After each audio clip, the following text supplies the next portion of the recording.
Hi friends, ಎಲ್ಲರೂ ಹೇಗಿದ್ದೀರಾ? ಎಲ್ಲರೂ ಚೆನ್ನಾಗಿದ್ದೀರಾ ಅಂತ ಅನ್ಕೋತೀನಿ. ನಾನು ಕೂಡ ಚೆನ್ನಾಗಿದ್ದೀನಿ. ಇವತ್ತು ನಾವು ಮತ್ತು ನಮ್ಮ ಸ್ಕೂಲ್ ಮಕ್ಕಳೆಲ್ಲ ಎಲ್ಲಿ ಹೋಗ್ತಾ ಇದ್ದೀವಿ ಅಂತ ಯೋಚನೆ ಮಾಡ್ತಾ ಇದ್ದೀರಾ? ಇವತ್ತು ನಾವು ಒಂದು ಆಶ್ರಮಕ್ಕೆ ಭೇಟಿ ಕೊಟ್ಟಿದ್ವಿ. ಗಂಜಗೆರೆಯಲ್ಲಿರುವಂಥ ನಮ್ಮ ಸ್ಕೂಲಿಂದ ಒಂದು 7-8 ಕಿಲೋಮೀಟರ್ ದೂರ ಆಗುತ್ತೆ ಗಂಜಗೆರೆ. ಆ ಗಂಜಗೆರೆಯಲ್ಲಿರುವಂಥ ತವರಿನ ಸಂಧ್ಯಾದೀಪ ವೃದ್ಧಾಶ್ರಮ ಅಂತ ಒಂದು ಆಶ್ರಮ. ಅಲ್ಲಿ ನಮ್ಮ ಮಕ್ಕಳನ್ನೆಲ್ಲ ನಮ್ಮ HM ಸಿಸ್ಟರ್ ಕರ್ಕೊಂಡು ಹೋಗಿದ್ರು. ಮಕ್ಕಳಲ್ಲಿ ಸಹಾಯ ಮನೋಭಾವನೆ ಹೆಚ್ಚಾಗಬೇಕು, ಇನ್ನೊಬ್ಬರಿಗೆ ಸಹಾಯ ಮಾಡೋ ಮನೋಭಾವನೆ ಮಕ್ಕಳಲ್ಲಿ ಬರಬೇಕು ಅನ್ನೋ ಕಾರಣಕ್ಕೋಸ್ಕರ ಮಕ್ಕಳು ಆ ಆಶ್ರಮಕ್ಕೆ ಕರ್ಕೊಂಡೋಗಿದ್ರು. ಅಲ್ಲಿಗೆ ಹೋಗೋ 2-3 ದಿನದ ಮುಂಚೆ ಮಕ್ಕಳಿಗೆ ನಿಮ್ಮ ಕೈಲಿ ಸಾಧ್ಯವಾದಷ್ಟು ವಸ್ತುಗಳು ಅಂದರೆ ರಾಗಿ, ಅಕ್ಕಿ, ಅವರಿಗೆ ಡೈಲಿ ಬೇಕಾಗುವಂಥ ಯೂಸ್ಫುಲ್ ಥಿಂಗ್ಸ್ನೆಲ್ಲ ಮಕ್ಕಳಿಗೆ ತರಕ್ಕೆ ಹೇಳಿದರು. ಎಲ್ಲ ಮಕ್ಕಳು ಕೂಡ ಸಪೋರ್ಟ್ ಮಾಡಿ, ಪೇರೆಂಟ್ಸ್ ಕೂಡ ಸಪೋರ್ಟ್ ಮಾಡಿ ಅವ್ರ ಕೈಲಾದಷ್ಟು ಅವ್ರ ಮನೇಲಿ ಇದ್ದಷ್ಟು ಅಕ್ಕಿ, ರಾಗಿ, ಹಣ್ಣು, ಸೋಪು, ಬಟ್ಟೆ, ಪೇಸ್ಟು, ಬ್ರಷ್ಷು, ಈ ಥರ ಅವ್ರ ಕೈಲಾದಷ್ಟು ಎಲ್ಲ ಕೊಟ್ಟು ಕಳಿಸಿದ್ರು. ಆಮೇಲೆ ಒಂದಿನ ನಾವು ಆ ಆಶ್ರಮಕ್ಕೆ ವಿಸಿಟ್ ಕೊಟ್ವಿ. ನಮ್ಮ ಸ್ಕೂಲ್ ಮ್ಯಾನೇಜರ್, HM ಮತ್ತು ಎಲ್ಲ ಮಕ್ಕಳು, ಟೀಚರ್ಸ್ ಕೂಡ ಬಸ್ಸಲ್ಲಿ ಆ ಆಶ್ರಮಕ್ಕೆ ಹೋಗಿದ್ವಿ. ಆ ಆಶ್ರಮದಲ್ಲಿ ಒಂದು 10 ಮೆಂಬರ್ಸ್ ಅಜ್ಜಿಯವರಿದ್ದಾರೆ. ಎಲ್ರಿಗೂ ಕೂಡ ನಾವು ತಗೊಂಡೋಗಿದ್ದಂಥ ವಸ್ತುಗಳನ್ನ ಕೊಟ್ವಿ. ಆಶ್ರಮದಲ್ಲಿರೋರಂಥವ್ರನ್ನ ನೋಡೋದಕ್ಕೆ ತುಂಬ ಬೇಜಾರಾಗುತ್ತೆ. ಮಕ್ಕಳು ಕೂಡ ತುಂಬ ಬೇಜಾರು ಮಾಡಿಕೊಂಡ್ರು. ಅವ್ರನ್ನ ಚೆನ್ನಾಗಿ ಮಾತಾಡಿಸಿ ತಾವು ತಂದಿದ್ದಂಥ ವಸ್ತುಗಳನ್ನೆಲ್ಲ ಅವ್ರ ಕೈಲಿ ಕೊಟ್ಟರು.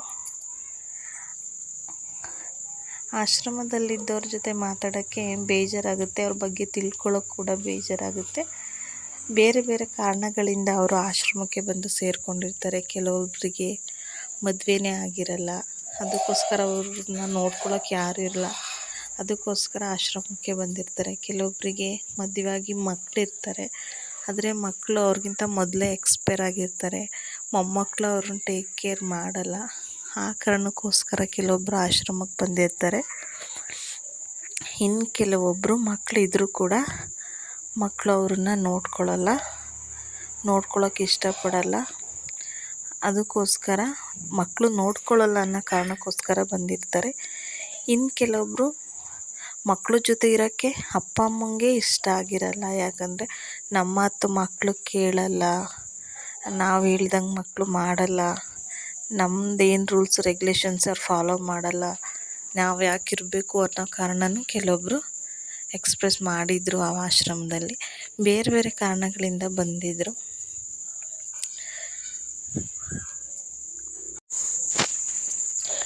ಅವ್ರ ಜೊತೆ ಎಲ್ಲ ನಮ್ಮ ಮಕ್ಕಳು ಮಾತಾಡಿ ಅವ್ರು ಎಲ್ಲಿಂದ ಬಂದಿದ್ದಾರೆ, ಯಾಕೆ ಬಂದಿದ್ದಾರೆ, ಎಷ್ಟು ದಿನದಿಂದ ಇದ್ದಾರೆ, ಅವರಿಗೆ ಏನಾದರೂ ಆರೋಗ್ಯ ಸಮಸ್ಯೆ ಇದೆಯಾ ಎಲ್ಲನೂ ಕೂಡ ತಿಳ್ಕೊಂಡ್ರು. ಅದಾದಮೇಲೆ ನಮ್ಮ ಸ್ಕೂಲ್ ಮ್ಯಾನೇಜರ್ ಸ್ವಲ್ಪ ಹೊತ್ತು ಮಕ್ಕಳಿಗೆ ಸ್ಪೀಚ್ ಕೊಟ್ಟರು.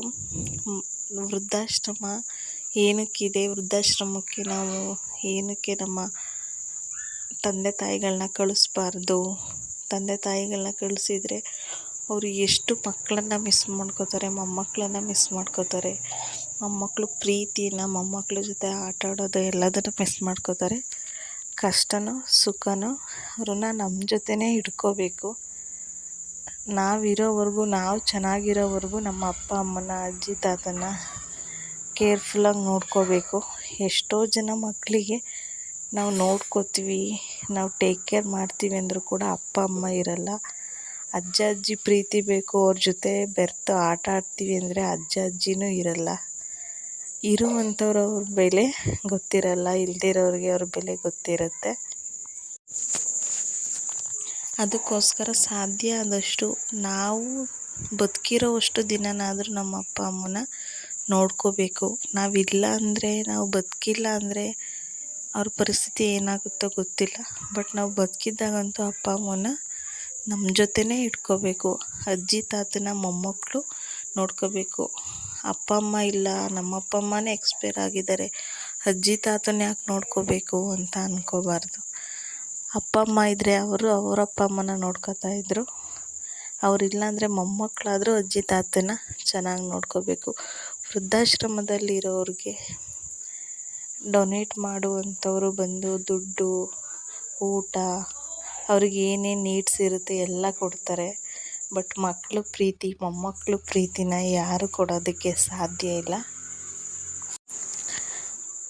ಅದಕ್ಕೋಸ್ಕರ ಯಾರು ಕೂಡ ತಮ್ಮ ಮಕ್ಕಳನ್ನ ಬಿಟ್ಟು ವೃದ್ಧಾಶ್ರಮಕ್ಕೆ ಹೋಗಬೇಡಿ. ಮತ್ತು ಮಕ್ಕಳು ಕೂಡ ತಂದೆ ತಾಯಿಯನ್ನು, ಅಜ್ಜಿ ತಾತನ ವೃದ್ಧಾಶ್ರಮಕ್ಕೆ ಕಳಿಸ್ಬೇಡಿ ಅಂತ ಹೇಳೋದಕ್ಕೆ ಇಷ್ಟಪಡ್ತೀನಿ.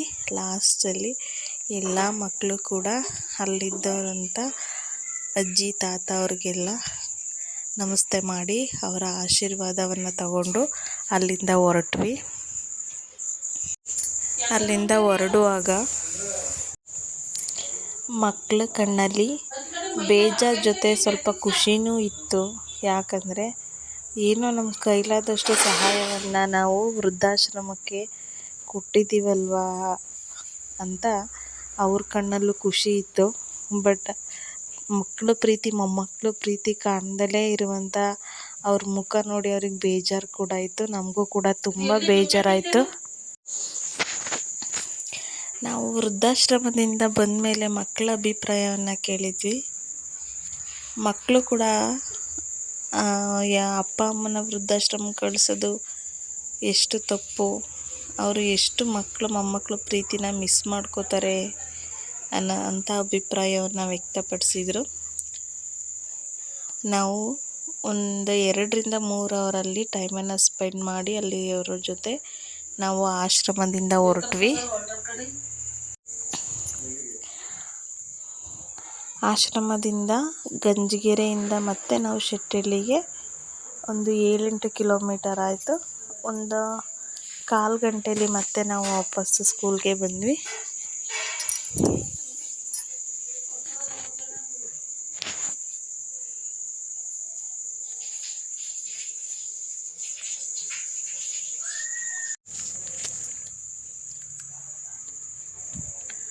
ನಾವು ಗಂಜಿಗೆರೆಯಿಂದ ಶೆಟ್ಟಿಹಳ್ಳಿ ಬರುವಾಗ on the way road side view ಕೂಡ ತುಂಬ ಚೆನ್ನಾಗಿತ್ತು.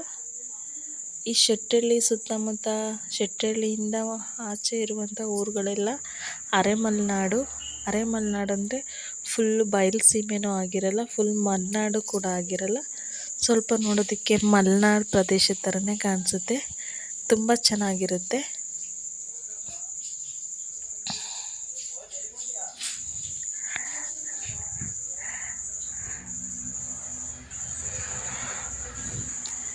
ಆನ್ ದ ವೇ ನಮಗೆ ಹೇಮಾವತಿ ಬ್ಯಾಕ್ ವಾಟರ್ ಕೂಡ ಸಿಗುತ್ತೆ. ಆ್ಯಂಡ್ ತುಂಬ ಫೇಮಸ್ ಆಗಿರುವಂಥ ಶೆಟ್ಟಿಹಳ್ಳಿ ಚರ್ಚ್ ಕೂಡ ಸಿಗುತ್ತೆ.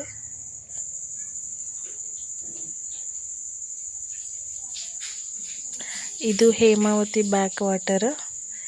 ನೀರು ಸ್ವಲ್ಪ ಕಡಿಮೆ ಆಗಿದೆ ಈಗ ಬೇಸಿಗೆ ಇರೋದ್ರಿಂದ. ಮಳೆಗಾಲದಲ್ಲಿ ಹೇಮಾವತಿ ಬ್ಯಾಕ್ ವಾಟರ್ ತುಂಬಿ ತುಳುಕ್ತಾ ಇರುತ್ತೆ. ಇದು ಫುಲ್ ಕಡಿಮೆನೂ ಆಗಿಲ್ಲ, ಸ್ವಲ್ಪ ನೀರು ಕಡಿಮೆ ಆಗಿದೆ ಅಷ್ಟೇ. ಇದು ಶೆಟ್ಟಿಹಳ್ಳಿ ಬ್ರಿಡ್ಜ್. ಶೆಟ್ಟಿಹಳ್ಳಿ ಬ್ರಿಡ್ಜಿಂದ ಹೇಮಾವತಿ ಬ್ಯಾಕ್ ವಾಟರ್ ವ್ಯೂ ತುಂಬ ಚೆನ್ನಾಗಿರುತ್ತೆ. ನೀವು ಹಾಸನ ಸೈಡವರಾಗಿದ್ದರೆ ಒಂದು ಸಲ ಇಲ್ಲಿಗೆ ವಿಸಿಟ್ ಮಾಡಿ.